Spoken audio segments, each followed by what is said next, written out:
Known worldwide, April 26th, Eubank Jr versus Ben. 30 years of rivalry and hatred. I do hate him. All comes down to this. The next generation, a new destroyer. For family, history, legacy.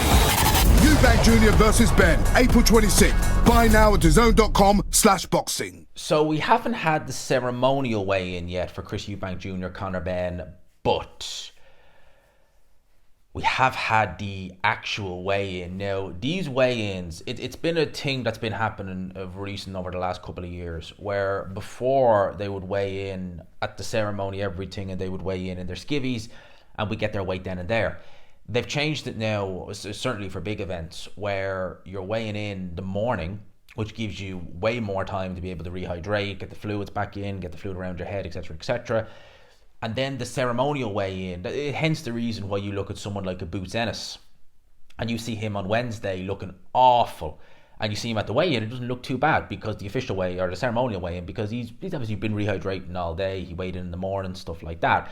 So Conor Ben did his weigh-in this morning. He was about 156, which truthfully, that really did surprise me. I thought he'd come in, look, I didn't think he'd struggle to make middleweight, of course not, but I thought, given the fact that he'd been looking muscly, he'd been at 154 the last two fights, that he'd probably come in probably 159, 158, to come in over 3 pounds under the weight, under the 160 pound weight limit.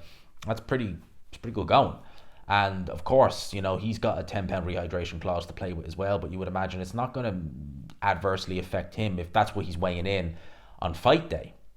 Now, I didn't think Eubank looked that bad. I didn't think he looked that, drawn in the face at the press conference yesterday. But he was meant to weigh in after Conor Ben, and he didn't. Then when he did weigh in, he missed weight by, I believe it was, roughly half a pound, which is nothing really.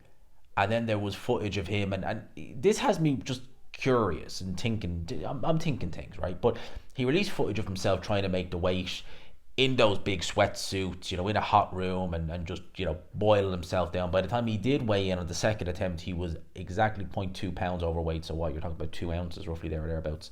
So again, nothing. I mean, it's literally going to the toilet and taking a number 2. But nevertheless, when you're draining yourself to that extent, that could feel like an amazing amount of weight to lose, with respect. So now the question is what do we, what is going to happen? What do we do? Chris Eubank Jr., in the clips we've seen of him when he was trying to make weight, he didn't look good. He looked very drawn. He really did. And obviously he's just trying to lose the weight. It does have me wondering now, oh boy, what is going to happen come fight night? Because I went into this fight thinking Chris Eubank Jr. can do the weight right. The 10 pound rehydration clause is not ideal, but essentially this is like him fighting an IBF eliminator or an IBF world title fight, because they have that in place as well. Boots Ennis is a prime example, someone who you can tell is struggling to make 147. You add that on top of it, you get less than stellar performances, but nevertheless he's still able to get the win when he's the superiorly better fighter, which I believe he is the better fighter. Superior, I don't know about that, but I believe he is the better fighter of the two. So I thought that's probably going to be not ideal, but it's not a defining factor. The fact he's missing weight, he's now looking drawn as hell, and he's not able to just rehydrate, boom, there you go. This does have me worried. The smaller ring, I don't necessarily know if that's going to, hinder Chris Eubank Jr. It might very well. He is someone who likes fighters coming at him, and normally you would say that's an advantage if Conor Ben's going to come at him, but if he's so drained and not able to properly hydrate, look, I'm still going. Am I? That, a part of me is wondering. See, here's the thing, right?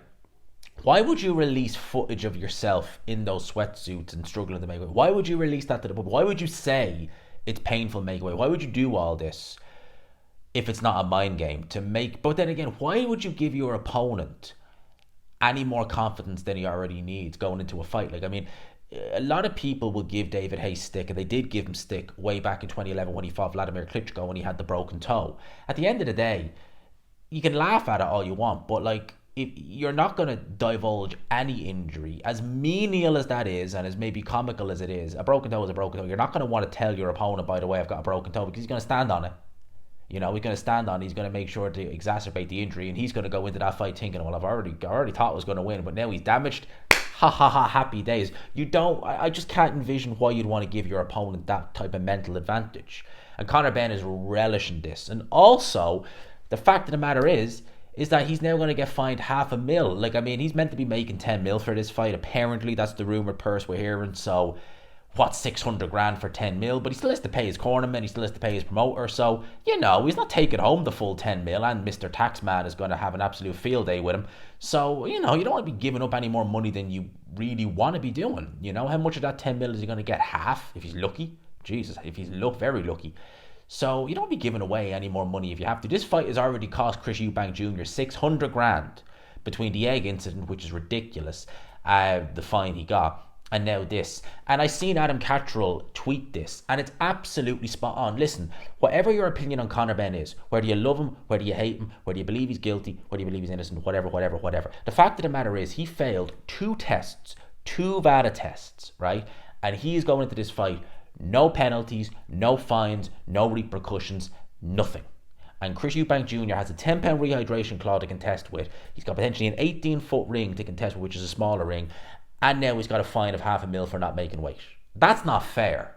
I know life's not fair, but that's BS right there.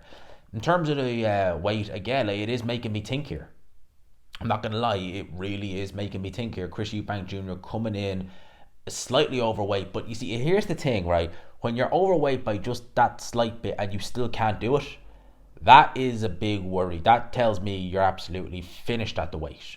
And as a lot of people have pointed out, and they're not wrong at the end of the day, Chris Eubank Jr.'s most flashy, best performances were not at 160 pounds. They were at 168 pounds. Yes, at one stage he was undersized.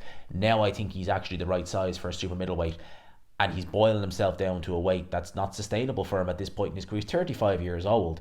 He went 2 years without fighting at 160 pounds, and now he's been trying to make that weight ever since. I truthfully think that probably 168 pounds is where he needs to go, win or lose this fight, if he plans on sticking around. So yeah, a very eventful morning. I will still tune in for the weigh-in, the ceremonial weigh-in, just to see what happens, but very eventful. Very, very eventful. Let me know your thoughts in the comments section below. Have to ask the question, has this changed people's perception and opinions going into this fight? With Chris Eubank Jr. now failing to make weight and looking drawn and showing those pictures of, or images and videos of what he was doing to make weight, has that now flip-flopped your mind into thinking, oh crap, he's not going to win this fight? Let me know your thoughts in the comments below. I hope you enjoyed it, people. Smash the like button if you could. Hit subscribe, of course, if you haven't already. And until next time, peace and love.